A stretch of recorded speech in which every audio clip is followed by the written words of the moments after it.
নমস্কার, বৈশাখীর হেসেলে সবাইকে স্বাগত। রান্নাঘরে ঢুকেই ভাত আর ডিম সেদ্ধ দুটো গ্যাসে বসিয়ে দিয়েই রান্নার জন্য কাটাকুটি শুরু করলাম। কুদ্রুল লম্বা লম্বা করে কাটলে বেশি সময় লাগে না, কিন্তু আমাদের বাড়িতে লম্বা লম্বা পছন্দ করে না, গোল গোল পছন্দ করে।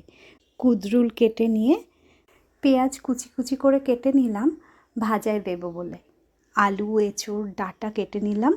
এর মধ্যে ভাত ডিম সেদ্ধ নামিয়ে একদিকে কুদ্রুল ভাজা বসিয়ে দিলাম, আর আরেকদিকে বিউলির ডাল শুকনো কড়াইতে ভেজে নিয়ে সেদ্ধ করতে দিলাম প্রেসার কুকারে। ডাল আর ভাজা নামিয়ে এঁচোড় আর মাছটা করে নিয়েছি।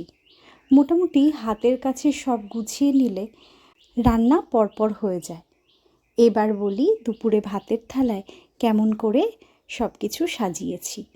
প্রথমে ভাত বেড়ে নিয়ে ছোট বাটিতে ডিম সেদ্ধ আর আরেকটা বাটিতে কুদ্রুল ভাজা বেড়ে নিয়েছি।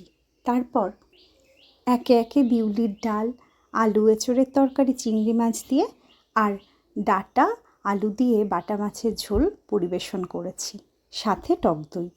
আজকের মেনুটা তোমাদের কেমন লাগলো জানিও কিন্তু। আজ তবে আসি, আবার দেখা হচ্ছে কালকে নিরামিষ রান্না করব। তোমরা তোমাদের পরিবারকে নিয়ে সুস্থ থেকো, ভালো থেকো। নমস্কার।